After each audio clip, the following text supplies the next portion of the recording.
a los que permanecen desde esta mañana en esto que es la 6ª edición de Jonagro, la Jornada Nacional del Agro. Como lo anticipamos, el segmento que ahora vamos a presentar tiene que ver con las economías regionales y bioenergía. Vamos ante todo a convocar a quien es el moderador de este espacio, es licenciado en comunicación, es periodista, consultor en comunicación, por otra parte es fundador de Frontera Jesuita, es sommelier egresado del Círculo Argentino de Té junto a la Sociedad Rural de Misiones, es uno de los organizadores justamente de la rural de Misiones y además se presenta a sí mismo como papá de Malena, Paz y Paloma. Recibimos con un aplauso a quien moderará este panel, Carlos Bedoya Recio. Carlos.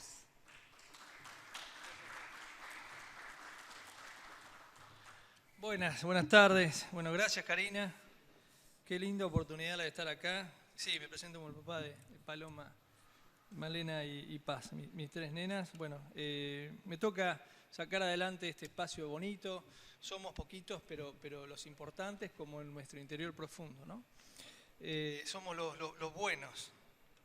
Jorge, gracias por la oportunidad. Saludo en usted, a la comisión directiva, y en particular al doctor Adrián Luna Vázquez, que no está, que vino de allá y que también en su condición de dirigente misionero confía en esta oportunidad para que podamos ofrecer una mano. Gracias a Alejandro en particular también y el equipo de CRAC que hizo todo para que yo pueda estar acompañando esta mañana a nuestros referentes.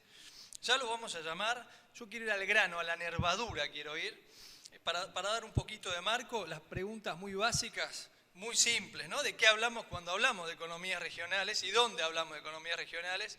Porque lo escuchamos mucho, pero no sabemos dónde están, es un intangible muy grande que sobre todo en las góndolas de los supermercados se pierde, como que el origen no tiene ninguna referencia.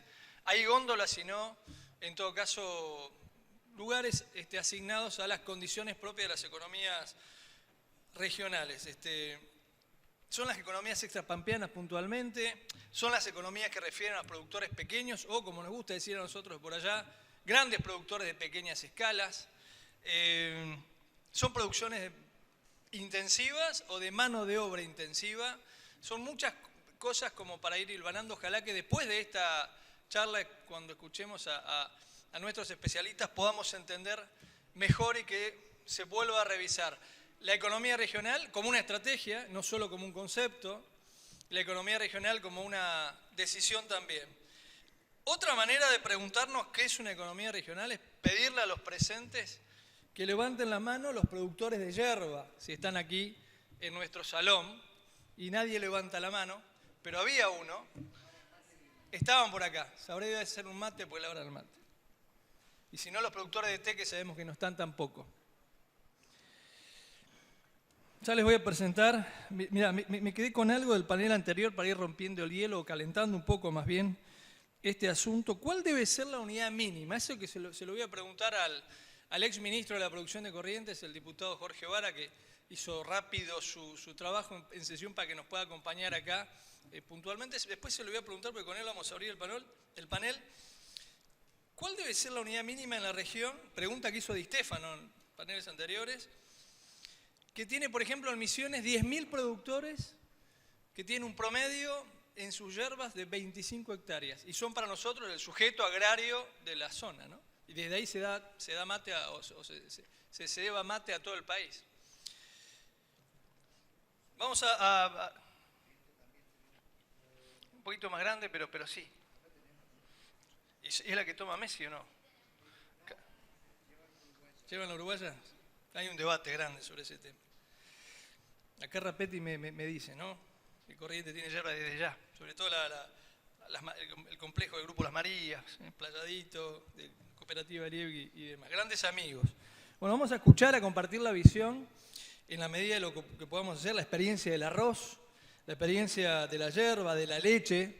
Hay grandes referentes en este panel de la leche. Vamos a hablar de la carne, por supuesto, y de los árboles de cultivo, pero también nos gustaría mucho, vamos a procurar que nos cuenten, los bioinsumos, algo de lo que se está hablando mucho, si pertenece a una región o no, cuáles son en todo caso las obligaciones, las oportunidades, vamos a hablar de startups, vamos a hablar del carbono, temas de lo que se está hablando mucho, pero también, por supuesto, de los menores comunes, ¿no? Al margen de algunos intangibles que suenan fuertes en nuestras regiones, la industria 4.0, la Internet de las cosas, hoy ya se mencionó mucho eso. Hablar de lo que urge, ¿no? Los humedales, el transporte, el acceso a los puertos, en definitiva, la logística. Vamos a invitar al ingeniero Jorge Vara que se acerque a nuestro living. Yo voy a presentar a todos los panelistas, pero el primero es a Jorge. Ustedes saben que es agrónomo, productor agrícola de arroz, de maíz, hace algo de girasol también. Ha sido bien reconocido, ahí está, sí. Ahí están los cartelitos. Ha sido bien reconocido en su momento como ex ministro de la producción por ser el ministro arrocero, como se decía. Venía de mucha tecnología, CREA, un hombre del riñón rural, docente universitario y diputado de la Nación por la provincia de Corrientes, nos va a explicar las crisis de las economías regionales. Permite invitar también a la mujer rural del panel, Andrea Pacerini. Ustedes saben que es una productora de leche, socia gerente de La Arboleda, coordinadora de la Comisión de Lechería de CRA.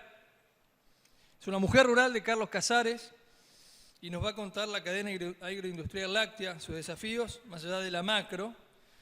Vamos a pedirle al ingeniero Eduardo García Maritano también. Gracias, Eduardo. Productor de leche, asesor CREA, miembro, CRA por supuesto. Tiene un posgrado en agronegocios y los desafíos de las economías regionales y cómo están hoy. Por último, vamos a sumar al panel al magíster en economía Roberto Bizanc. Roberto, buenas tardes, gracias por sumarte. Investigador y docente de la Facultad de Ciencias Económicas de la UNAM, de la Universidad de Buenos Aires. La UNAM es de las mías, de por allá. Y nos va a ofrecer bioenergía y AgTech en la región. Jorge, en su condición de productor, lo miro un poco, capaz que me acerque al micrófono en un ratito, digo, a la silla. ¿Usted se anima a describirnos un poco cómo es la economía regional de nuestros entornos, de nuestros humedales, de nuestros arenales? Hola, ahí está. Bueno, yo en lo que tengo preparado hay dos temas que me vinculan mucho por ser productor arrocero, ex presidente de la Asociación de Arroceros, de todo eso ya hace bastante tiempo, y después en el ámbito legislativo estuve muy vinculado a la discusión y seguimos, yo creo que va a seguir el tema humedales. En mi charla no incluí nada hablar de arroz ni humedales, o sea, paradójicamente, pero sí en términos generales economías regionales. El primer punto es que en la región pampeana también hay cultivos de economías regionales. Por ejemplo, los lácteos y el maní. Nosotros lo tenemos ubicado dentro de economías regionales. El maní particularmente, el lácteo es bastante más amplio en la Argentina, pero el maní tiene una zona específica de enfoque al sur de la provincia de Córdoba, que es la región pampeana, y es netamente un esquema de economías regionales. Creo que debería ser abordado desde ese punto de vista, ¿no? Y por supuesto muy, muy virtuoso, me parece que es una cadena productiva muy virtuosa. Los característicos, como decía ayer, té, arroz, neto, a veces nos clasifican como, porque tocamos en Entre Ríos la región central, y en realidad es un neto cultivo y una cadena de economías regionales.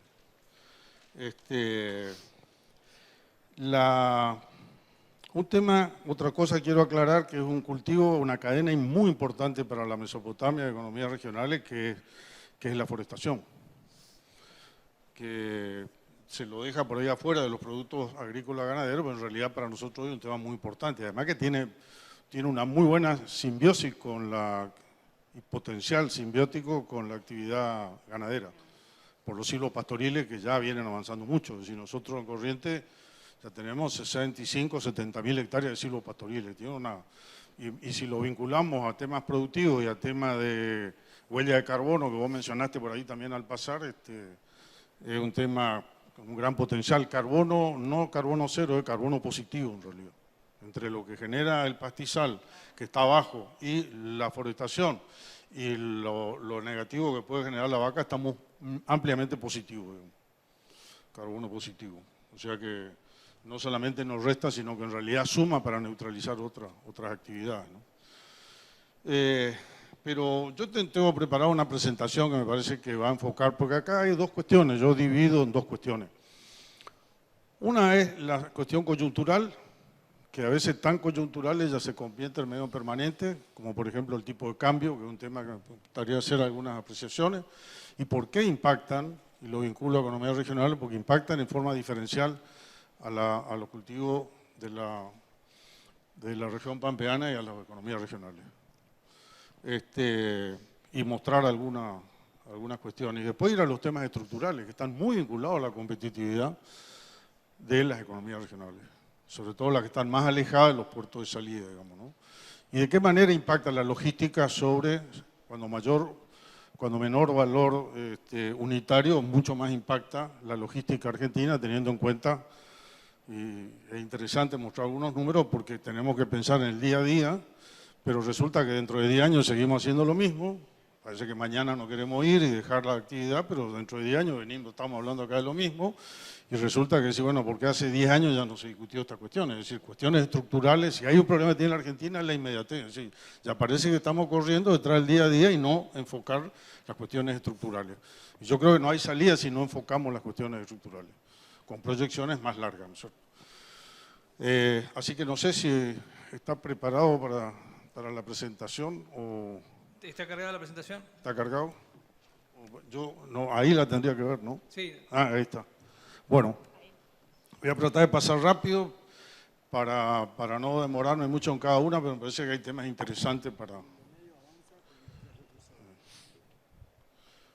Tenemos el cronómetro, ¿no? Corriendo, así que vamos a medir el tiempo en términos Fíjate, a ver, confederados. vamos a ir rápido. Sí. No sé, bueno, ¿con cuál? Para avanzar, con este. Sí, está, si quiero retroceder, está, perfecto, gracias.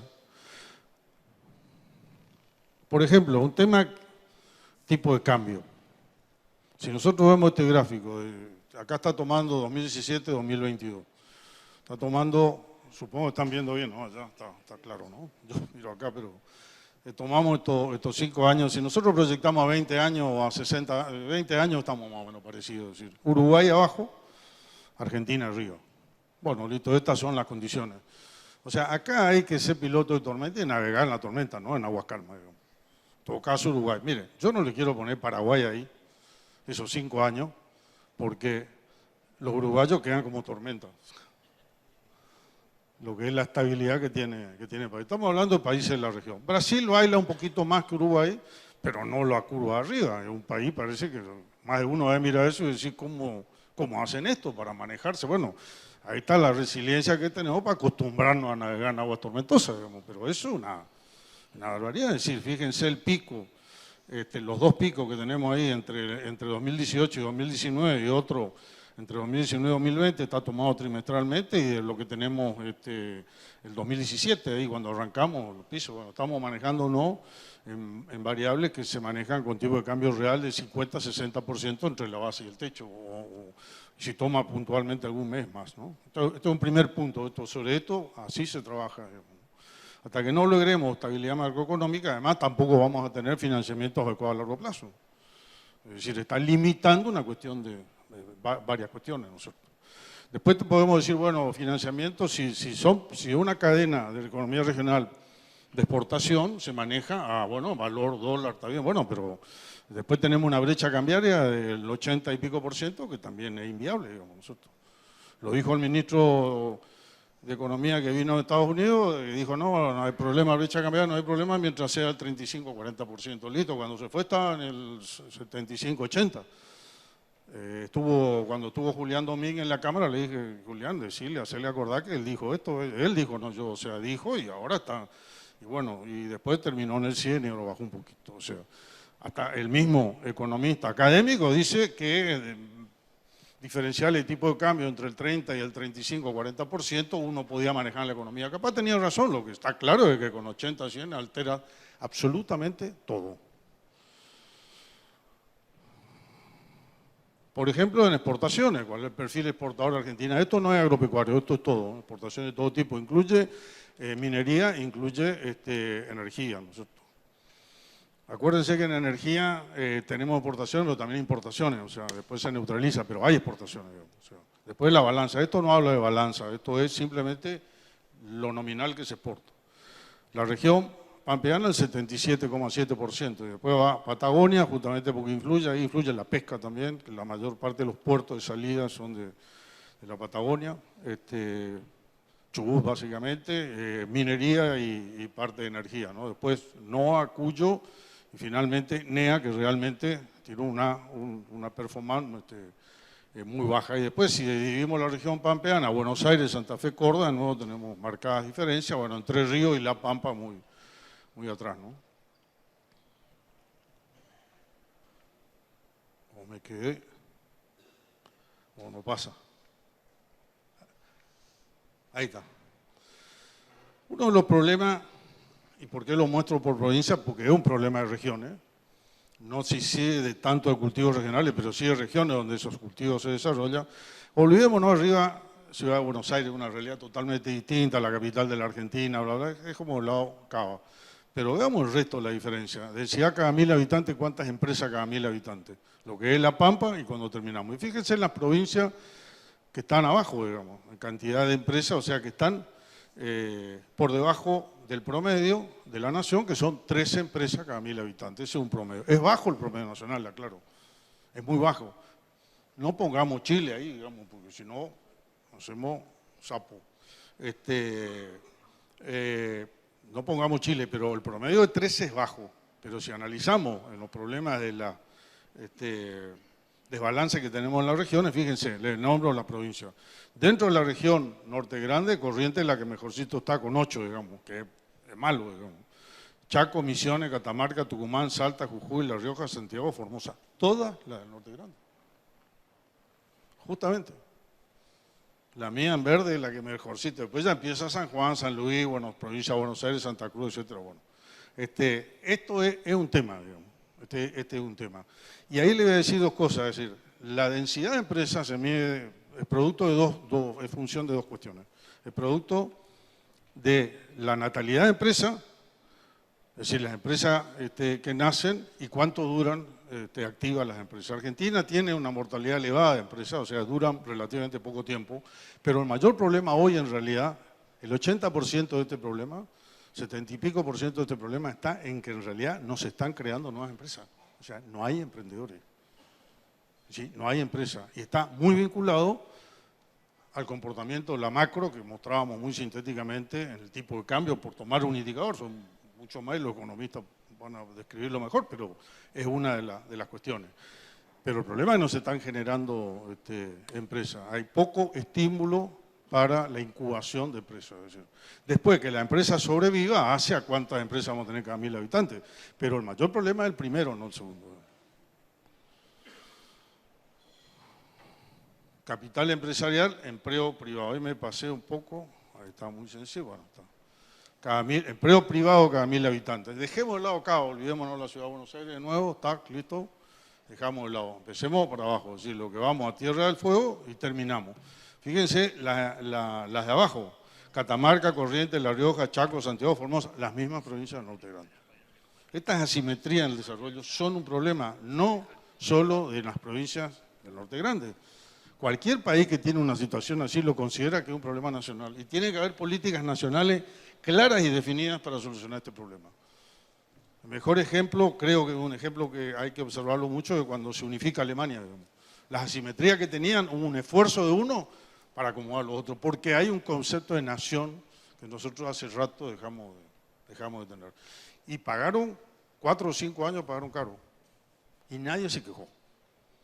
Pero hoy, a los 4 o 5 años, volvieron a ser el tractor de la Unión Europea. Digo un ejemplo nomás, no quiero decir que nosotros, quiero compararme con un ejemplo difícil de comparar, pero Pero me parece que ese concepto tiene que estar claro. Y tiene que estar claro no en mayor distribución de coparticipación solamente. La coparticipación soluciona los problemas de las gestiones de gobierno locales, no los problemas de la economía de toda la gente. Tiene que haber desarrollo. Y el mejor ejemplo, en salida, y ahí estamos algo más cercano a nosotros culturalmente y todo lo demás, que es Italia, digamos. Italia trabaja y acerca las diferencias entre el sur y el norte sobre dos cuestiones trabaja, sobre dos cuestiones. Y nosotros cuando yo estaba de ministro allá hicimos un acuerdo con la Universidad de Bolonia, estuvimos y trabajamos con la Fundación Observatorio PYME también. Dos cuestiones fueron clave en Italia, que además de alguna manera se la impuso Unión Europea. O sea, o si no hubiera quedado solamente a solucionar dentro de Italia hubiera sido más difícil. Se la puso Unión Europea, que era, primero, capital empresarial, vinculado a esto de la cantidad de empresas, es decir, tenían que radicarse empresas, porque repartían plata en el sur, compraban productos, se fabricaban en el norte y la plata volvía al norte. O sea, eso no hay ni un secreto. Al final la plata terminaba en las industrias del norte, porque compraban motos, autos, motonetas, qué sé yo, televisores, todo. Todos los productos que se fabricaban en el norte. O sea, en definitiva la plata iba para el sur, después volvía de nuevo y la pobreza estructural seguía. Se trabajó sobre la erradicación de empresas con medidas fiscales que promocionan. Había una gran ventaja, lo hacen cuando Italia empieza a integrarse a la Unión Europea. Entonces, las empresas que ingresaban de Francia, Alemania, Austria, etcétera, todas iban al sur porque las condiciones fiscales decían, tiene que ir al sur. El norte ya está, el norte ya está todo hecho, decía, hay que ir al sur. Jorge, radicando. Sí. La palabra argel, usted sabe qué quiere decir, ¿no? ¿La palabra? Argel. ¿La palabra? Argel. Argel. ¿Usted sabe lo que es un argel o no? Esa es una palabra muy nuestra por allá, muy antipático. A mí me toca ser antipático y argel, como decimos. Yo la conozco la palabra, pero no y es muy argelado académica. peor Pero... todavía. Es que como, bueno, a mí me toca ser el que le pide que se apure porque nos quedan poquitos minutos. A mí me toca ese papel acá. Para eso me paga. Está bien. Bueno. Y quiero, ¿sabe por qué? Porque quiero que podamos escuchar a todos y después Sí, está cruzar perfecto, ahí perfecto. información. Bueno, el capital empresarial en empleo privado es otra de las cuestiones. Y yo creo que la solución no es crecer en empleo público, sino en empleo privado. Hay que promocionar generación de empresas en las regiones menos desarrolladas. Y está muy vinculado a las cadenas de economía regionales. Porque yo creo que las cadenas de economía regionales, de producciones de economía regionales, son las que avanzan en la solución de los problemas en los cuales somos más competitivos, digamos, en esa región. Economía del conocimiento paso porque vos lo citaste también, simplemente dar una vuelta. Nosotros tenemos bastante analizado cuáles de estas son las que mejor acomodarían para las distintas regiones. Es importante promover las que mejor se alinean de las distintas regiones. Y ahí viene otra cuestión. Las distintas regiones tienen distintos problemas y distintas posibilidades de competitividad. No promocionemos actividades en las regiones que no sean las que fueran más competitivas, sino tenemos que subvencionar y subsidiar actividades no eficientes en el tiempo. Hay que inteligentemente planificar de cómo desarrollar en esa economía y hacer en cada una lo que más conviene. Capital humano, alumno bajo conocimiento básico de matemática. Yo, cuando empezamos ingeniería, había gente que decía que la matemática era el cohete, no puede ser un tipo que se esté formando ingeniero, pero bueno, para mí no es así. Ahora, claro, si usted pone en vez de matemática en las pruebas PISA y pone ciencia o pone humanidades, es lo mismo. Es todo más o menos parecido. El total del país, el 41%, cada 10, 4 no cumple los conocimientos básicos. Estamos hablando de gente que está en la escuela, no gente que no va a la escuela, gente que va a la escuela. Cada 10, 4 no cumplen los conocimientos básicos. Ahora, si vamos al Chaco, cada 10, 7 no cumplen los conocimientos básicos. Es decir, no podemos tener esa asimetría en los sistemas educativos. Esto tiene que ser un problema nacional. La nación tiene que intervenir. Porque es un problema no del Chaco, de Formosa, de Santiago del Estero, Catamarca, es un problema de la Argentina. Por supuesto, de nuevo, otras provincias que marcan una diferencia en esto. Esto quiero decir un tema en términos de productividad. Argentina no se le da mucha bolilla al tema de productividad, pero es clave para salir. Esto no es global, esto es de Estados Unidos. Fíjense la agricultura del año 1947 para acá, para la fecha, en términos de productividad. O sea, son índices base 100, quiere decir 1.600, quiere decir 16 veces más. O sea, por hora de trabajo, por hora laboral, produce 16 veces más hoy que en 1947. La agricultura. La manufactura 800, o sea, mejoraron al 50% de lo que mejoró la productividad en agricultura. La construcción es lo peor de todo, es decir, siguen los estándares parecidos a 1947. O sea, un tema a considerar. Y bueno, en lo que hace a comercialización, mercado minorista, mayorista. Está igual que manufactura, digamos, en términos medios. De un índice 800, es decir, 8 veces más por cada hora de trabajo, se generan 8 veces más, cuando es 16 veces más en agricultura. Entonces, cuando decimos que la primarización, bla, bla, y todo este discurso y todo lo demás, sí, pero en términos de productividad humana, laboral, es lo que más ha crecido, digamos. Y yo te digo esto para Estados Unidos, si nosotros vamos a Argentina, agricultura está muy parecido a la evolución de Estados Unidos, no manufactura, porque las industrias argentinas no siguen esta curva. Es lo que tenemos que conversar y lo que tenemos que discutir. Así estamos hace 70 años, digamos, ¿no es cierto? Es decir, hay industrias que son muy eficientes, que han mejorado muchísimo y que incorporan robótica y otras. Y después otra cosa, en Argentina vos decís, va a incorporar robots y cuánta gente va a dejar afuera. Vos no pensás que con la misma gente puede producir mucho más. Y esto veíamos cuando dos viajes que me tocó de 2 misiones a China, los chinos hoy, los frigoríficos chinos ya están trabajando con robots.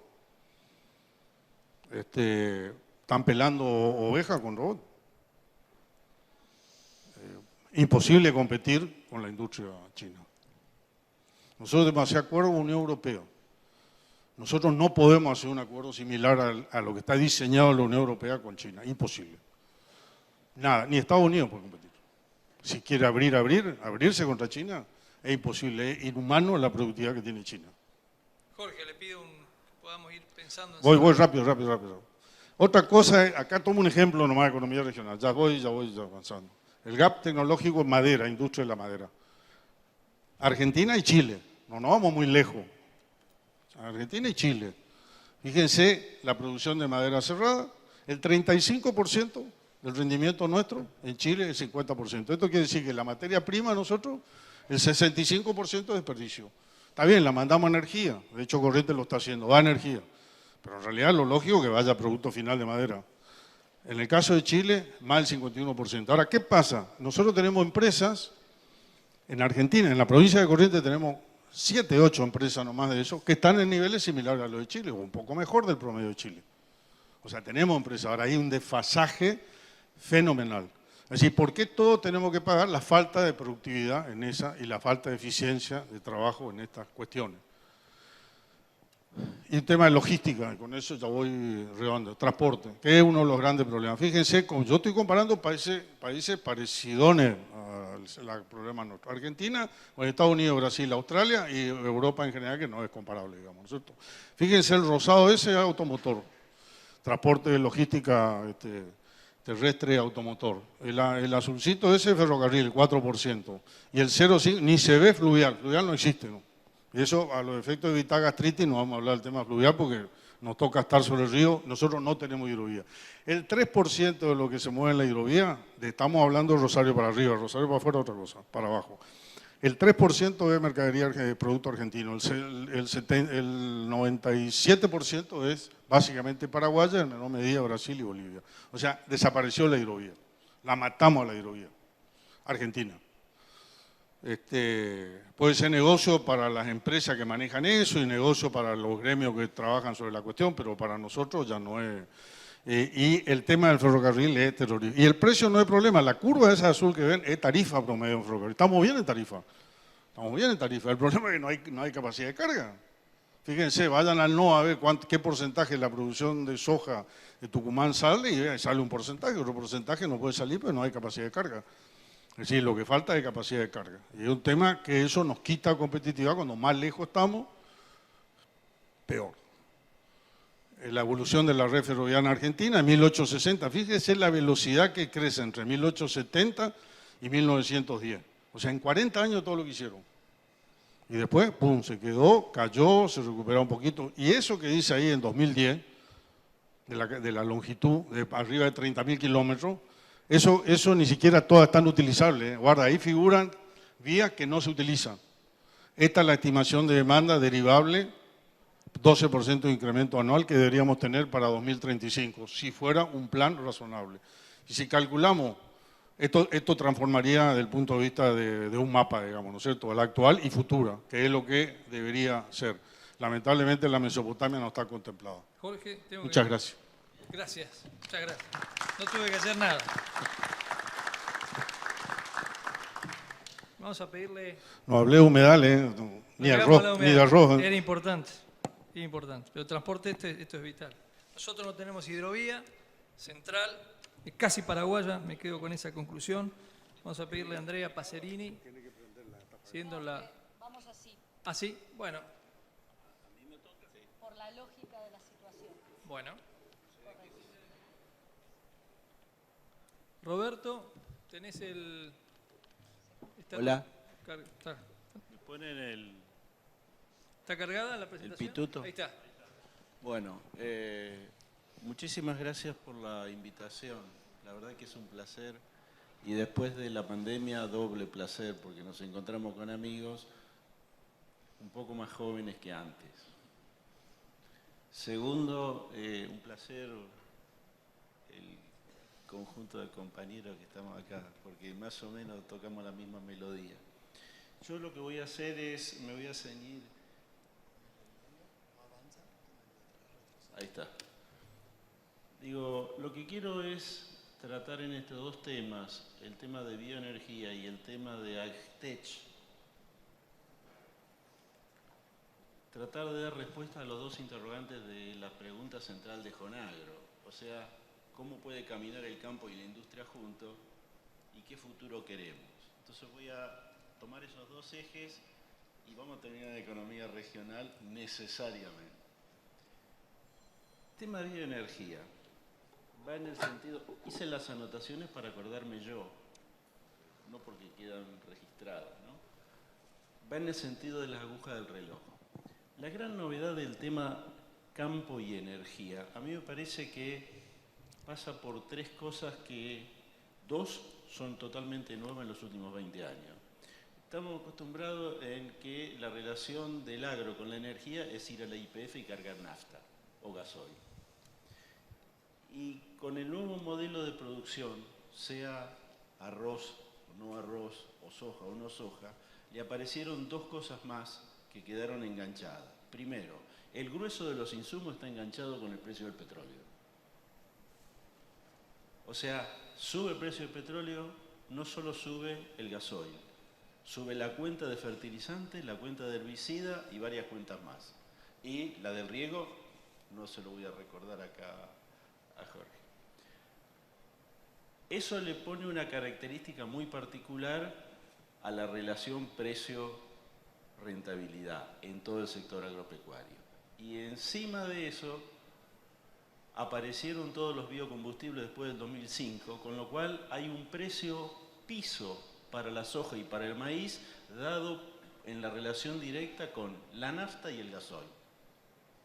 Y cuando Biden dice vamos a hacer biodiesel sintético y vamos a promocionar eso, se corre la superficie rápidamente en Estados Unidos de maíz a soja por el aceite de soja que le está dando un fundamental de mercado distinto. O sea, jugamos en un triángulo la relación entre energía y agro y eso es novedoso y llegó para quedarse. Yo creo que ahí hay que mirarlo con mucho cuidado porque es un fundamental de mercado que implica que haya una especie de precio piso dado por el precio del petróleo. Che, tratemos de que el precio del shale oil y el gas oil que vienen de vaca muerta tengan incorporados los subsidios, porque de esa manera el piso de referencia queda relativamente más alto. Esa novedad se traduce en el caso de Argentina, cuando miramos los combustibles en general, yo puse el título llamativo de la cuenta externa, en un panorama de este tipo. Nosotros tenemos un déficit neto de entre 2.600 y 3.200 millones de dólares de nafta y gasoil. Nafta premium, gasoil 3. Descontado la exportación de petróleo crudo, tenemos ese desbalance a esta tasa de crecimiento de la economía. Cada vez que se pisa el acelerador en la economía, aparece el problema de déficit de los combustibles finales, con severos problemas en las dos refinerías grandes que están al tope, tanto de gasoil como de nafta. Una refinería tiene un valor de inversión del entorno de los 800 a 1.200 millones de dólares. Y notablemente del otro lado exportamos el 70% de los granos de maíz. ¿Se entendió la lógica? Somos un país que no hace cracking del maíz full para hacer etanol y reemplazar con un octanaje más potente que la nafta premium, y seguimos importando combustibles terminados con un cuello de botella tremendamente marcado por las inversiones de dos refinerías que están al límite. Y los que vienen del interior profundo, más bien del norte, la tienen bien en clara, porque eso implica un desbalance productivo en términos de aprovisionamiento de energía severísimo.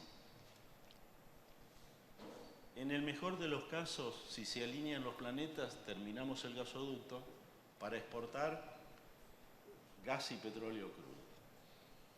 O sea, ese es un modelo de país distinto al modelo de país pensado sobre una bioenergía de anclaje en el interior. A lo que somos las provincias deficitarias. Uno toma Buenos Aires y tiene la línea de energía por la mitad. 200 kilómetros para allá, 200 kilómetros para acá, lo que tiene es faltante de potencia en todos los pueblos y ciudades de 20 a 30 mil habitantes. Y la calidad, el mantenimiento de la potencia es aleatorio. Ahí aparecen las cooperativas, que con equipos generalmente viejos suplantan lo que queda. Bueno, ese es, ni pensar cuando vamos a Córdoba. Los cordobeses están que trinan. Te dicen, no tenemos energía propia, tenemos fuentes de bioenergía que nos sobra, exportamos maíz e importamos gasoil, nafta. No quiero entrar en el NEA-NOA por razones de decoro, pero es peor todavía. Digo, tenemos una matriz de cuenta externa energética, en términos de mundiales, crazy, Macaya. Fantástico. Entonces viene, la pregunta es, ¿qué tipo de modelo de distribución energética queremos? Y para cerrar este tema, somos importadores de gas licuado y desechadores de scrap gasificable. No se consigue un mango con 10 para hacer la captura de bosta en un tambo y armar las plantitas metaneras que te cierran el modelo. Y ambos tres, que conocemos de lo que estamos hablando lácteamente, escuchamos las puteadas a las 3 de la mañana cuando la EPE de alguna provincia te baja la persiana. Bueno, ese es el país energético agrario que tenemos. La cuenta interna es la que a mí me preocupa y acabo de describir. La cuenta que le falta disponibilidad, potencia, y como le falta disponibilidad y potencia, la respuesta que a mí me contó el censo es: hay 1.200 más o menos empresas que hacen captura de estiércol, de bosta para decirlo en claro, 32.000 que tienen paneles solares porque no saben de dónde sacar energía, 28.000 y tantas de paneles solares, perdón, 32.000 de grupos electrógenos. Yo no se escucha, ¿no? No sé. Sí. Acá mis colegas no lo escuchan, pero cada vez que usted pone una tractusina son 5 vacas menos. Eso es capital fijo perdido. Entonces, acá me parece que la posición del sector agroindustrial anclado en el interior tiene que repensarse en un modelo distinto de aprovisionamiento de bioenergías. Cuando uno mira el tema etanol, vamos a dejar de lado tucumanos, salteños versus cordobeses y puntanos por un minuto. Lo que está ahí marcado es un mapita muy piola que tiene la gente del Ministerio de Agricultura, donde están las plantas de bioetanol y las zonas manchadas de maíz. O sea, todos esos lugares que tienen colores rojitos, más intensos, menos intensos, son cuencas productoras de bioenergía. Y esas son provincias importadoras netas de combustible fósil o de energía generada en otro lado. Crazy Macaya, diríamos, los que veíamos televisión Canal 7, años A. Traemos energía pagando costo de distribución a gran escala y usando los beneméritos costos de transporte que Jorge hacía comentarios hace un ratito, exportamos maíz, sacamos, etcétera, etcétera. Aún así, aparecieron los complejos energéticos, las 6 u 8 plantas grandes de metanol, las 10, 12 chiquitas mini-DES de maíz, las extrusoras, etcétera, etcétera. No voy a hacer, sencillamente todos saben leer, están los numeritos ahí. Si uno agarra una de maíz son 60, 80 millones de dólares, 160, 180 ocupados por planta, un feedlot al lado de 5.000 cabezas, captura de CO2 cuando es posible, aunque te regalo la vinaza para hacer energía vía vapor y conectarla en Río Cuarto. Ese es el interior posible, el interior olvidado, de una economía regional que ya se me está escapando de la palabra agropecuario y pasa más a la parte industrial. En el azúcar pasa exactamente lo mismo. Me autocorrijo. En realidad yo no estoy hablando de bioenergía. Estoy hablando, cuando lo pienso, en Juan Llerena, Bio 4, Aca Bio, las Chilcas, las Camelias, etcétera, etcétera, en complejos agroindustriales que eventualmente tienen un pedazo de energía. Ese es el país posible en el que creo yo que está trabado como economía del interior regional oculta. Cuando voy al tema del biodiesel, el mismo mapita, ahí los que chillan y ahora se acuerdan del problema son los santafesinos y los entrerrianos. Les sobra aceite, le falta gasoil pesado. Teníamos una planta de biojet en las gateras.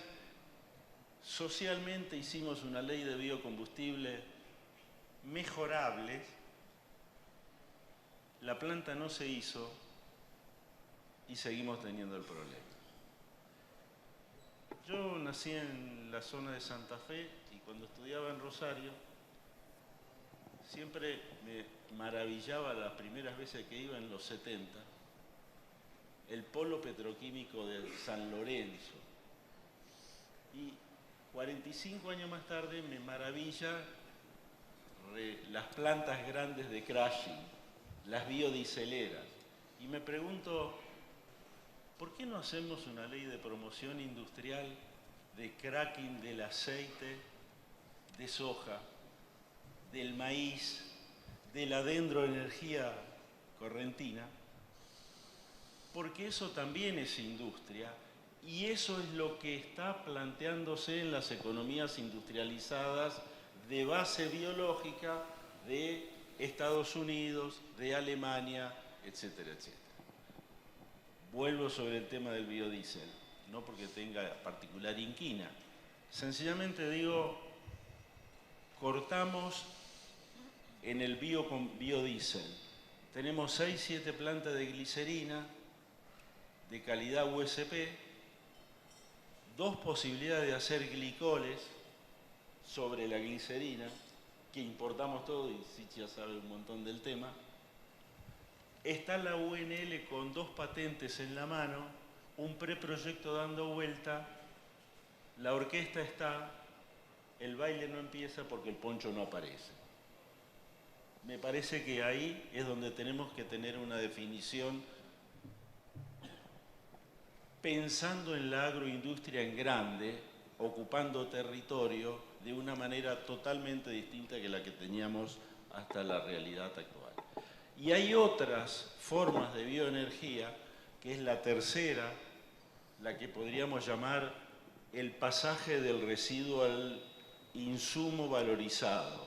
Eso va desde Roja, el marlo del choclo, etcétera, etcétera, hasta los 150, 160 emprendimientos utilizando desechos, ya sea de purines de cerdo o de otros desechos industriales, a nivel municipal incluso, tipo Huinca Renancó, tipo Crespo, etcétera, etcétera, donde también tenemos algún tipo de campo fértil posible que nos brinde alguna esperanza, ampliando el espectro de lo que es el conjunto de actividades que desarrolla el agro y dejándonos de joder de una vez por todas en que yo no sé dónde empieza el agro y dónde empieza la industria en los campos modernos y en este tipo de emprendimiento. La verdad que me parece una disquisición de modé, fuera de moda. Más vale la apuesta es a la producción. O sea, biodiesel, mensaje, o complejo oleofínico. Etanol de maíz o cracking completo de la industria del maíz. Dije cracking, a propósito. Y puedo sacar la palabra maíz y puedo poner Foresta en Tucumán, en Corrientes. Y ahí me parece que debemos copiar lo que está pasando en otras economías agroindustriales del mundo. Son fuentes de química verde, más allá del tema alimentario. Cuanto más valor le suma a lo no alimentario, menos es el peso que le va a recaer al precio de los alimentos. Una vaca, un novillo no es 2 medias reses, es un quinto cuarto adicional que si yo lo valorizo me permite mejorar el precio del novillo original y hacer recaer menos presión sobre la carne.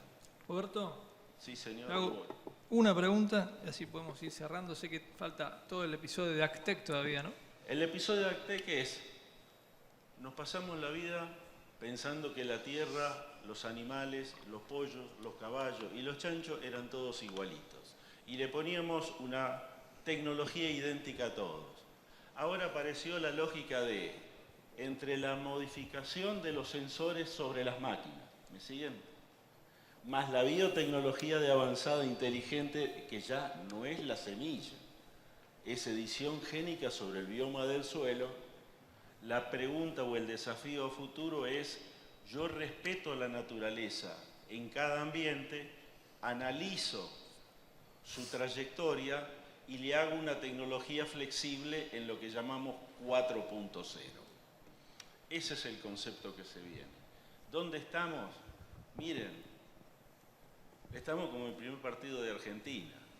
O sea, sabemos que tenemos el equipo, pero el equipo no aparece. No sé si me salió bien la metáfora. ¿Por qué? Porque tenemos Actec, tenemos los banderilleros satelitales, tenemos los mapas, etcétera, etcétera. Falta el gol de Messi del segundo partido. Dicho esto metafóricamente, la pregunta es, ¿qué hacen y quiénes son los Messi? Y ahí aparecen las Actec, cosa que a muchos de nosotros nos pone incómodo porque hablan metaverso, usan arito, son 20 veces más jóvenes que nosotros, se les ocurren cosas que no se nos ocurren a nosotros y nos rompen el molde. Ahí está la posibilidad de futuro. Hay unas 300 empresas en esa línea, ahí participan públicos, privados, sectores primarios, sectores industriales y demás. Y la gran pregunta del caso, y con esto voy cerrando así, no me tiran de las orejas. Digo, ¿se acuerdan lo de la siembra directa? Más transgénica, más agricultura de contrato. Víctor Trucco venía haciendo la siembra directa por hacerle un homenaje en vida a alguien que me parece homenajeable, y en su nombre a muchas otras personas. Otra persona de nomenclatura RR venía trabajando en Venado Tuerto en la semilla transgénica. Un montón de personas estaban haciendo contratismo con servicios agropecuarios y empezaban con las nuevas máquinas. Hasta que apareció algo que armó el paquete en el 95-96, que fue cuando se liberó la soja RR en Argentina. Se la pregunta, y ahí disparamos 20 años de crecimiento rápido. La pregunta es, ¿quién va a armar el paquete ahora? ¿Quién va a ser el... ¿Quién es el Scaloni? ¿Quién? No. Tampoco. No. ¿Quién es el Messi que juega atrás de la línea y dice, Sí. a vos te va a... Discúlpeme, con todo respeto.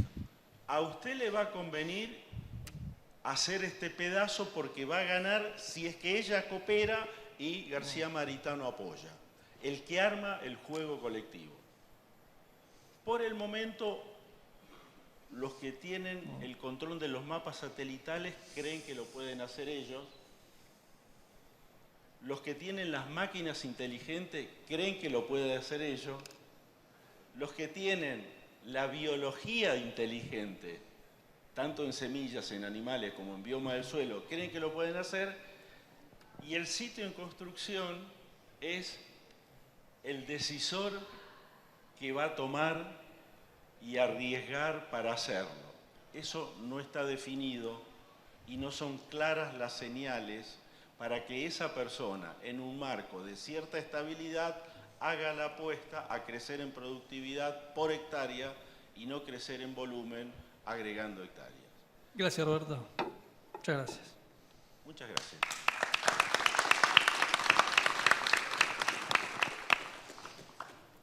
A echarle entonces mucha atención como productor de granos a las referencias de energía. Roberto nos dice, evidentemente, y es un llamado de atención para las economías regionales, la producción de la agroindustria alimentaria puede perder sus materias primas si la energía la demanda. Pensar el país, qué tipo de modelo de distribución energética queremos, desde zonas donde todavía se mueven industrias a garrafa, ¿no? Nada más y nada menos. Vamos a pedirle entonces, Eduardo. Yo voy a caminar un poquito porque Bueno, mejor. cuesta quedarse quieto. O para esquivar los zapallazos. Eduardo, ponemos el cronómetro con gusto. ¿Cuántos minutos tenemos para...? Tenemos entre 15 y 20. Dale. ¿Con quién? Y después viene Andrea, que sabemos que nos va Atrás. Y si quiero... a ofrecer ¿Apunto ahí o apunto ahí? Ahí está. su visión Ok. y nos vamos Ahí estamos. a ir cerrando después. Hola, ¿me escuchan? Gracias. Es direccional así, ¿no? Bastante... esa foto trata de sintetizar lo que les quiero transmitir del punto de vista que mucho de lo que nos pasa es problema nuestro. Hasta acá escuchamos que la macro atenta contra nosotros, que tienen que venir gente a darnos servicios, y la pregunta es, ¿nosotros qué hacemos? Para pasar. Ahí, uy. Esto es rápido, estas son las cadenas agroalimentarias de la Argentina. Todos sabemos la importancia que tienen en cuanto es casi el 30% del PBI, la cantidad de valor bruto que generan. Llenamos discursos, los políticos les encanta hablar de eso. Acá están las 31 cadenas agroalimentarias argentinas clasificadas en un trabajo de CEPAL, 2008, después en el 2019-18 las rectificaron. Pero ¿por qué muestro esto? Porque si vemos las economías regionales, en realidad cada uno de esos productos, casi digo yo, lleva el nombre de una provincia. Es el interior profundo, es el país federal, eso es Argentina completa. Y si la ordenamos en función del PBI, en función de la provincia, me gusta este gráfico porque casi dibuja el perfil de la Argentina. Argentina es economías regionales, el país vive ahí adentro. Y si queremos las cadenas agroalimentarias traccionando el desarrollo del país federal, el despegue, va a despegar si es negocio, si ganamos plata. Y la renta se genera, no se regala, se construye y la hacemos nosotros. Ahora, ¿con qué estrategia nos planteamos el despegue de esa Argentina federal, de esa Argentina de las cadenas agroalimentarias? Un primer punto, acá hay una doble Nelson sobre las economías regionales. En el cuadro de arriba estamos viendo las exportaciones del 2021, acá se me corrió un poquito la flecha esta, pero entre producción primaria y manufacturas agropecuarias, le sacamos al sector primario 9.000 millones de dólares en retenciones y asimismo estamos importando, esto lo digo en términos brutos, vomitando 7.000 millones de dólares en productos primarios que podrían generar las economías regionales. ¿Cuál es la lógica? Eso no es técnico, eso es político. Saco 9.000 y vomito 7.000 millones de dólares de divisa, de cosas que podemos hacer acá. Entonces, si pensamos en cómo hacemos negocio, primer punto, este gráfico me gusta mucho, es de la Universidad de Buenos Aires, la Cátedra de Agronegocios, porque no ve la cadena como siempre la vemos, esa secuencia de eslabones, sino, para mí es importante porque es mucho más dinámica. ¿Qué nos está diciendo esto? Que la cadena empieza en el consumidor. Nosotros, desde la producción primaria, no traccionamos la cadena. La cadena la tracciona el consumidor. Y vamos a producir carne si hay alguien que quiere comer un bife, porque si nos volvemos veganos, no le vamos a vender 1 kilo de carne a nadie. Entonces no pasa por tener 500.000 vacas más. Tenemos que tener 500.000 vacas más si hay gente para consumir la carne de esas 500.000 vacas más. Y entonces cuando entendemos que la cadena se tracciona de la demanda, lo que nos interesa es el flujo de valor económico. O sea, siempre estamos mirando, y me cuesta este cosito, ahí. Siempre estamos mirando el flujo de productos y servicios.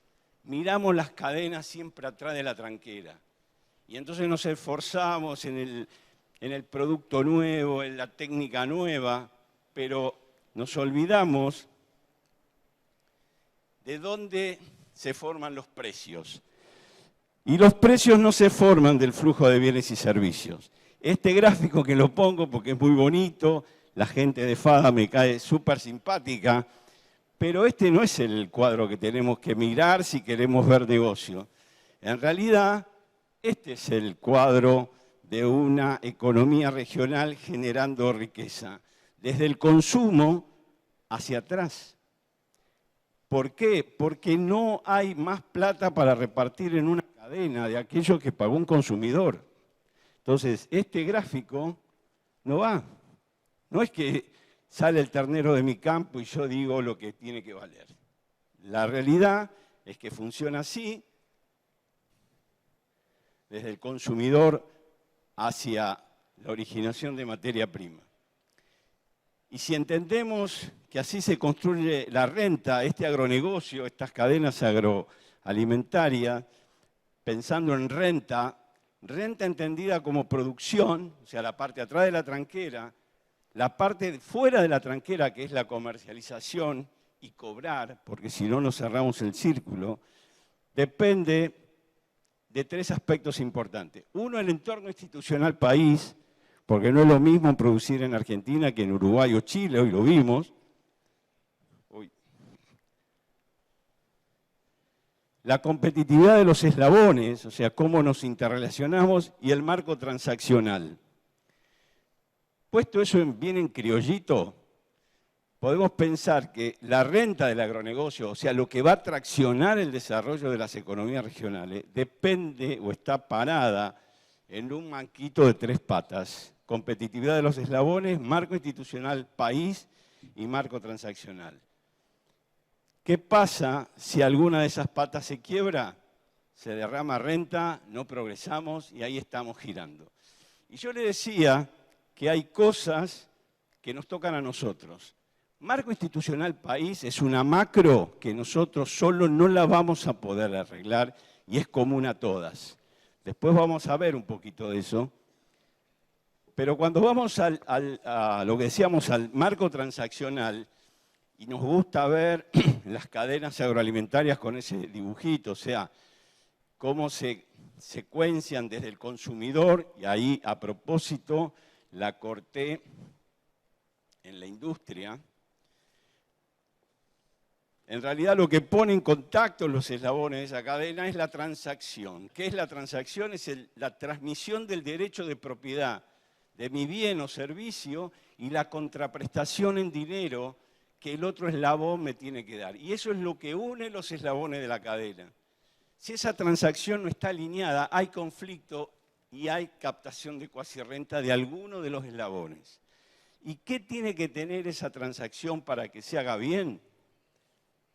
Tiene que haber una cosa, pero acá la cosa pasa a ser más importante porque hay que definirla como un bien transable definido.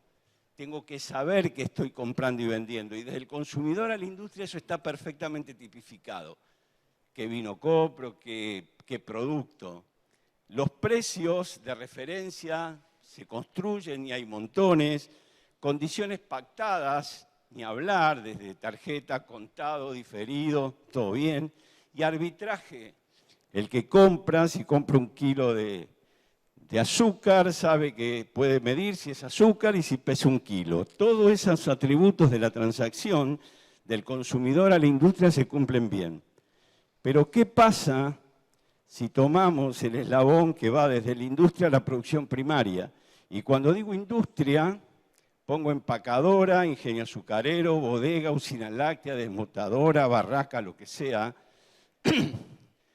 Y producciones primarias, pónganle de las 31 que señalé, por lo menos 28. Cuando vamos a ver qué condiciones tiene en esa transacción, objeto la cosa. Che, manzana, ¿qué manzana? ¿Qué tipificación? ¿Cuál es la que cataloga? Algunas tienen tipificación y no se cumplen. Precios de referencia, la mayoría carece de precios de referencia porque no hay estándar. ¿Cómo le puedo dar el precio a algo que no sé lo que es? En el rubro nuestro dice, es leche. Che, ¿pero qué leche? ¿Da lo mismo una leche con 14 de sólidos totales que de 12? Y bueno, es leche. Condiciones pactadas. En la mayoría de las economías regionales seguimos pactando con un único instrumento transaccional que es la compra-venta oral. La cosa más primitiva que existe. Ahora, eso está en nosotros cambiarlo, ¿eh? Hay posibilidades de cambiarlo. Y arbitrajes. ¿Cómo vamos a arbitrar contratos orales? Es dificilísimo. Entonces, medio resumiendo, lo que pone en contacto los eslabones de la cadena es la transacción. Es ese intercambio de propiedad. Che, yo mira, todo el laburo que me dio hacer mi producto, ahora te lo voy a transferir. Vos me tenés que contraprestar en dinero. ¿Bajo qué condiciones generamos ese contrato? Contrato es contraacto. Yo te doy esto y vos me tenés que dar. Y la realidad es que hoy, por falta de aplicación de normas vigentes, la comercialización de las producciones regionales son entrega.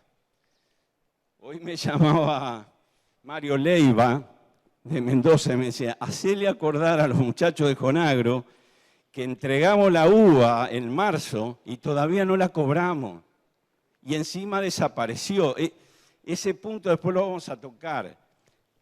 Si no tenemos cuidado en este tema de transferencia de derecho de propiedad, en muchos casos el bien nuestro se extinguió y es dificilísimo legalmente volver a reclamar lo que era de uno. El viñatero le dio la uva al bodeguero y el bodeguero hizo vino. Ahora el vino es del bodeguero y la uva del viñatero desapareció. Lo mismo pasa con la leche, lo mismo pasa con un montón de otras producciones. Eduardo, ¿me escuchan acá? Hola, hola. Este se cortó, este se cortó. Me quedan 5 minutos. Ya estamos. Hola. Ahí está. Entonces, como decíamos, es fundamentalmente entrega, sobre todo cuando esa transacción no se ajusta en compraventa y después vamos a explayarnos un poquito más en eso. Un punto que quería retomar con ustedes era este, de la condición pactada, que tiene que ver, porque si yo hago compra-venta, la determinación de precios siempre es unilateral. Yo compro si quiero, pago si estoy de acuerdo en lo que compré, pero hay un montón de producciones regionales que no tienen en la compra-venta el instrumento transaccional adecuado. El instrumento adecuado es el suministro y es lo que le pasa a la mayoría de las economías regionales. O sea, por excelencia, una producción de leche es suministro, pero también le pasa lo mismo al productor de vid que llega el momento de la cosecha y si no se la lleva el bodeguero, no la puede dejar pudrir en la planta. Entonces se generan condiciones de posición dominante que si no son salvadas con reglas transaccionales claras, se convierten en captación de cuasirrenta en contra del productor. Entonces, decíamos que la renta del negocio agropecuario depende de que esté parado en ese banquito de 3 patas. Y decíamos el marco institucional país. Tiene que ver, y acá lo que decíamos, las cuestiones más allá de la macro, porque de esas 31 cadenas, solamente 3 tienen reglas de juego comerciales, donde yo sé qué compro y qué vendo, sé qué condición pactada tengo arbitraje, y son aquellas, están marcadas ahí, oleaginoso, grano y bovino. Y el resto de las economías regionales no la tienen. ¿Cuál es la característica del resto? Que primero tienen alta inversión en activos específicos. Entonces, y tienen en su mayoría un producto que no puede dejar de ser entregado, le llamamos entregado si no tiene condiciones pactadas previas.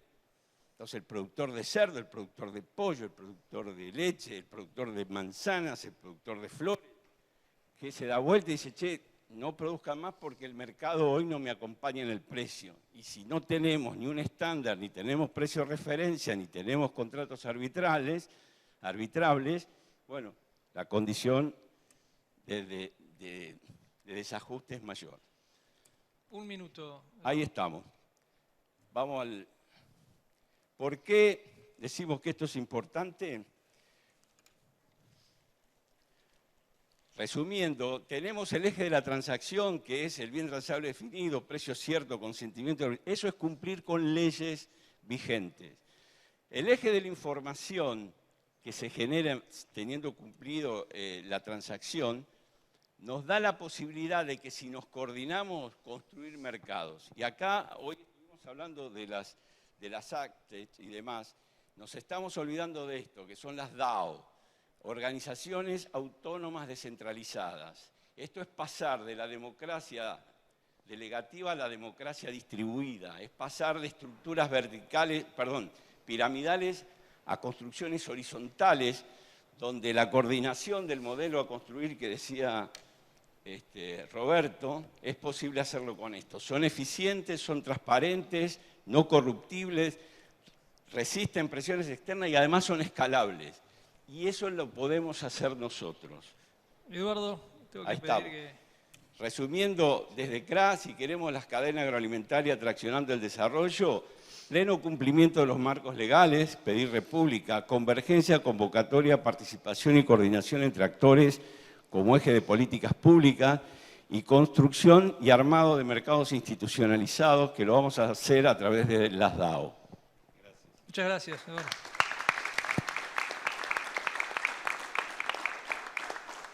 Ahora sí vamos a enviarle a Andrea Pasarini que se prepare. Permítame 2 conclusiones mientras ella se acomoda. ¿Se escucha? Sí, perfecto. Ok. Bueno, vamos a intentar ir rápido porque Mejor. a mí me viene muy bien que Eduardo me haya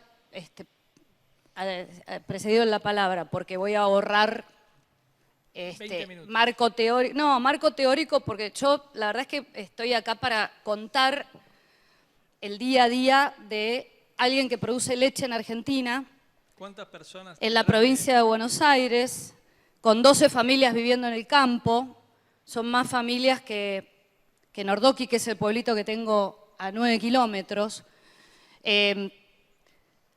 con necesidad de tener 2 grupos electrógenos en el tambo, porque si se rompe uno a las 3 de la mañana tenés que tener el otro, y otro grupo electrógeno en el casco, y además paneles solares de reaseguro, porque también tuvimos que invertir en una torre de 40 metros de alto para poder tener wifi, pero si no tengo luz no tengo wifi, y así podríamos seguir un rato largo. Entonces, ese es el contexto en el que uno produce leche, ojo, en el medio de la provincia de Buenos Aires, en un lugar privilegiado, con caminos desastrosos y con conectividad que uno tiene que asegurarse. Entonces, para arrancar, los desafíos más allá de la macro, todo el mundo habló de la macro hoy y vamos a seguir hablando de la macro, me parece. Me parece que lo que es importante acá es seguir un poco el hilo de lo que dijo Eduardo. Para atrás es la de abajo, ¿no? Ok. Disculpen, no estoy muy acostumbrada a esto, pero... Entonces, a modo de reflexión inicial es, ¿qué podemos hacer nosotros? Porque la realidad es que sabemos lo que tiene y lo que puede hacer el Estado, sabemos lo que tiene, pero nosotros, de la tranquera para adentro y en el marco de la cadena. Y la verdad es que el tambero está muy vinculado a los usos y costumbres, a lo que llamamos usos y costumbres que tenemos arraigados en la cabeza. Y por eso me permito empezar y terminar cuestionando nuestras propias creencias, ¿no? Que nos hacen pensar que los cambios siempre tienen que venir desde afuera y que hay usos y costumbres que no podemos cambiar. Por eso de ahí paso a un tambo calecita. La foto es de un tambo calecita de última generación. Iba a poner un robot, pero la realidad es que el robot es lo mismo, es una metáfora, ¿no? Desde entrampados en el último eslabón, que como dijo Eduardo, somos el último eslabón, porque el primer eslabón, la demanda empieza en el consumidor, sea externo, sea interno. Entonces, bueno, tenemos usos y costumbres de la época del tarro, pero resulta que tenemos tecnología del siglo XXI, collares, chips, y acá también me detengo a algo que tiene que ver con nuestras propias restricciones mentales, que es, seguimos siendo entregadores, nos llamamos entregadores y nos llaman remitentes. O sea, literalmente nosotros no hablamos de vender, hablamos de entregar. ¿Qué es lo que sucede? O sea, en realidad esto, como dicen los chicos, es dato, no es opinión. Yo les quiero contar cómo nosotros vendemos la leche hoy con un montón de activos específicos y de miles de millones de pesos que una vez que salen de la tranquera, se esfuman, mañana están procesados y nosotros no tenemos más la leche, pero tampoco nos la pagaron. Y hay 30 o 45 días en donde no somos dueños de nada y estamos financiando al señor que ya la procesó y que ya la vendió. O sea, esa es la situación en la que estamos. Por eso muchas veces tenemos una tecnología de punta, y acá un poco esto es ilustrativo, ¿no? Las inversiones millonarias permanentes. Eso es, en mi campo, es un silo, es un silo torta, como le llaman, no bolsa. Genética, tecnología de ordeñe, tecnología de la información. Esto es para almacenar 10.000 litros de gasoil, porque cuando no había gasoil, los grupos electrónicos no funcionan cuando se corta la luz. Entonces vos no podés ordeñar porque se cortó la luz, pero tampoco podés ponerle gasoil al grupo electrógeno porque no te lo entregan. Entonces, son ejemplos, ¿no? Y bueno, y lo que sucede es que el fruto de toda esa inversión cada día se va en el camión que nuestro comprador, sea una pyme, una industria grande, chica, mediana, da igual, nuestro comprador nos manda el camión y, no sé, yo por ejemplo ahora, digamos, esto es testimonial, no es autorreferencial, que no es lo mismo, pero 15.000 litros de leche por día. Multipliquen por 60, más o menos 1 millón de mangos, se sube el camión y se va.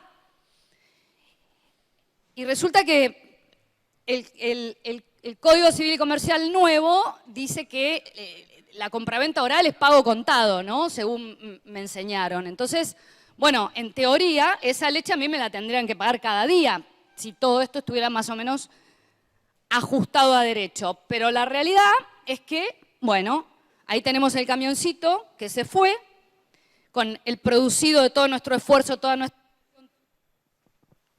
nuestro laburo. Y bueno, como decimos en la jerga, nos quedan 30 o 45 días de leche adentro. ¿Qué quiere decir eso? Bueno, lo que les explicaba recién. Nuestra leche se convirtió en queso, se convirtió en yogur, se convirtió en leche en polvo, lo que fuera. Se vendió y nosotros todavía no sabemos qué precio nos van a pagar, ni cuándo nos van a pagar, ni cómo nos van a pagar, porque entregamos de palabra, sin precio cierto, sin un estándar definido. Mi litro de leche tiene mucha tecnología y mucho trabajo y mucho valor agregado adentro, porque hace 15 años que uno hace calidad de leche, que trabaja la nutrición para tener sólidos lo más altos posibles, a pesar de trabajar con Holando y no con Jersey. Pero la realidad es que el camión se va y nos quedamos sin nada. Y el camión se va 30 días seguidos. Y después, los últimos días del mes, algunos formamos parte de grupos de comercialización, los llamados pools, y aún los pools empiezan a, entre comillas, pujar por el precio los últimos días del mes, cuando ya entregamos la leche 30 días. Y ahí empezamos a ver qué nos pueden llegar a aumentar o no. Entonces, yo ahí no puse porque sí a Pedro y Pablo, porque la realidad es que nosotros producimos con tecnología del siglo XXI en general, pero vendemos como en la época del tarro de nuestros bisabuelos, ni siquiera creo que de nuestros abuelos, porque además ahí alquilabas por kilos de grasa butirosa, ahora alquilás por quintales de soja, con lo cual estás más peor ahora que en esa época. ¿Y qué pasa? Cuando nos enteramos que nos van a aumentar unos centavitos, nos ponemos contentos. O sea, somos bastante tontos en ese sentido. ¿Pero por qué? Porque tenemos la cabeza formateada con usos y costumbres desde el punto de vista comercial. La verdad es que es incómodo hablar de esto, incluso hasta con los propios colegas. Hablamos de robots, hablamos de variedades de alfalfa, hablamos de variedades de semilla de maíz, hablamos de cuántos litros te está dando la vaca, cuántos litros individuales, etcétera, etcétera.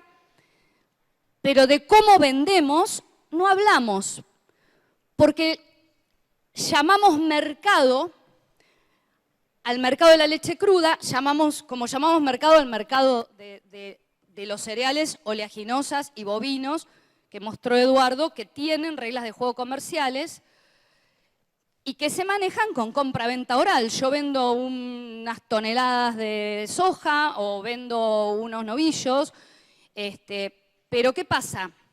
Mi leche se va todos los días como un flujo y el nuevo Código Civil y Comercial dice que la tipificación correcta, o la que sería la mejor manera de vender leche, la mejor herramienta, la mejor opción, sería suministro y a precio determinable y por demanda derivada, porque mi leche la realidad es que para la industria vale por los sólidos y la calidad higiénico-sanitaria que tiene. Y vale mucho más una leche con 12 o 13% de sólido total que una leche más livianita. Pero la realidad es que más allá de que tenemos todas esas herramientas legales vigentes, se aplican muy poco o se aplican a medias, empezando por la Constitución Nacional, todo el tema de traspaso de la propiedad, todo el tema transaccional, en donde nos quedamos en un limbo durante muchísimos días y muchísimas semanas sin saber cómo y qué vamos a cobrar. Y otra cosa más, la industria es la que nos hace los análisis de nuestra leche y en la práctica no tenemos derecho, o sea, en la práctica, el derecho lo tenemos, pero en la práctica no sucede, no hay arbitraje. O sea, yo tengo que tomar los análisis que hace la industria para saber, digamos, son los sólidos que valen. Yo puedo hacer mis análisis por mi lado, pero si hay una diferencia, y la industria de lástima me puede reconocer algún puntito, pero la realidad es que es un tironeo. Andrea, te tengo que pedir unos minutitos para ir cerrando. Bueno, esto es medio rápido, es la parte más cotidiana para los tamberos de todo el plexo normativo que se enumeró en la filmina anterior. Esto es el panel Siglea, es de una resolución del año 2016, lo publica el área lechera de la Secretaría de Agricultura. Digamos, los productores lo tomamos como precio de referencia, pero en realidad es una referencia de precio porque la realidad es que todos esos números que ustedes ven ahí no se contemplan. Eso muestra el precio promedio que las industrias informaron que pagaron el mes previo. Esto suele salir a mitad del mes siguiente, o sea, el de noviembre todavía no salió, tenemos el de octubre. Lo peor de todo, esto como instrumento, la resolución que crea el Siglea es muy bueno, es un avance, pero se aplica a medias. Esto lo dijimos ya en el Jonagro del 2018 y nos criticaron mucho porque esto surgió con el anterior gobierno y se enojaban porque éramos amigos y nosotros criticábamos esto y lo seguimos haciendo con este gobierno y también se enojan. Entonces, lo que publica, lo que se muestra ahí, después van a tener a disposición, esto no es de octubre, es de septiembre, es que además está mal hecho porque ahí el mejor litro, el de mayor calidad, vale lo mismo o menos que el peor litro y el estándar no sabemos bien cuál es. Bueno, la verdad es que un precio de referencia sin un estándar, porque cuánto vale un kilo de grasa, cuánto vale un kilo de proteína, para después poder comparar, según lo que informan, según su sistema de tipificación, las industrias, sería la hoja de ruta. Pero acá hay un tema, me parece que es una metáfora, y con esto, como dicen los periodistas, voy cerrando. Lo importante de esto es que no tenemos opciones los productores de leche. Entregamos de palabra, sin precio cierto, nos cambiamos de industria y la otra industria nos dice no tenemos, también es la misma modalidad. O sea, las casi 700 industrias, la realidad es que usan la misma modalidad, nos imponen la misma modalidad de compraventa oral. Y ahí digamos, de ahí se da la fijación unilateral de precios. O sea, no tenemos, quien hace calidad de leche y quien hace altos sólidos cobra lo mismo que quien no tiene ni idea de qué análisis tiene su leche. Entonces, uno quisiera, a partir de la coordinación privada que dice Eduardo y a partir de la articulación de las provincias, porque acá se discute bastante. Y hay gente que se enoja porque uno dice que la lechería es una economía regional. Porque el año pasado la lechería exportó casi 1.400 millones de dólares. Pero la realidad es que 3 provincias explican el 95% de producción de leche y además las distintas cuencas en una misma provincia tienen sus particularidades. Pero además, lo que nos pasa a los tamberos y lo que le pasa a la cadena agroindustrial láctea es lo mismo que le pasa a la uva, a la fruta, digamos, a todas las economías regionales que se mencionaron antes. Entonces, muy por el contrario, antes de sacar a la lechería del plexo de economías regionales, yo creo que tenemos que estar orgullosos de que sea una economía regional, porque el arraigo que genera un tambo en cualquiera de las 4 provincias lecheras de Argentina es mano de obra intensiva y es capital intensivo y tiene muchísimas más características en común con las economías regionales que con las extensivas de la llamada región pampeana. Esto es algo simbólico y que por ahí se entiende mejor para los que no son tamberos o no están en producciones regionales.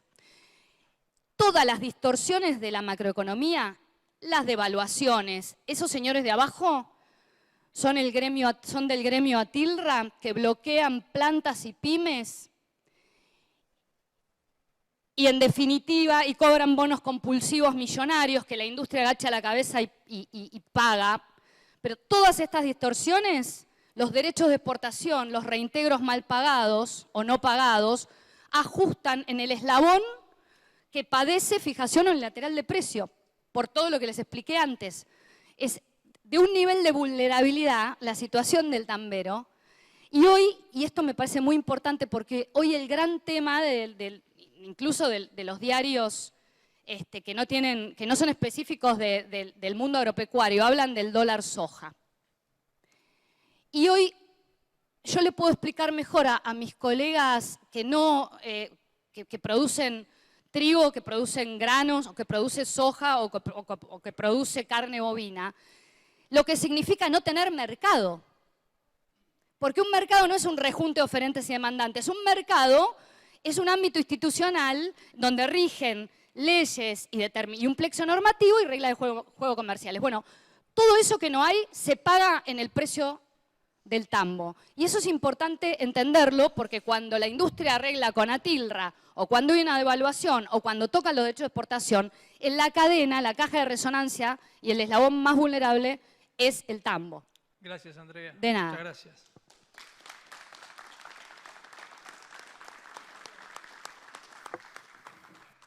El campo y la agroindustria pueden ir de la mano. Bueno, bastantes respuestas después de este lindo panel, que tiene que llegar a su fin rápidamente porque nos ha quedado muy chiquitito para tanta economía regional en un programa que pretende ser muy inclusivo. Yo voy a decir 2 cosas nada más. Los voy a invitar a los panelistas a que después respondan consultas de quienes tengan alguna cosa más que seguir diciendo, agradecerles desde ya. Una cosa nomás, desde hoy se habilita la cosecha de yerba mate en el país. Hoy vuelve a iniciarse la zafra chica, una economía de la que decía Eduardo, sí está reglamentada institucionalmente, es uno de los pocos sectores del país que puede fijar el precio de la materia prima, no siempre sin polémica y naturalmente con las tensiones propias de la cadena o del clúster, como diría Eduardo, ¿no? Pero lo que sí se puede decir, dato y no opinión, citando a Andrea, es que en los últimos 4 años aumentó un 1000% la materia prima, de 8 o 7 pesos a 70 pesos desde hoy.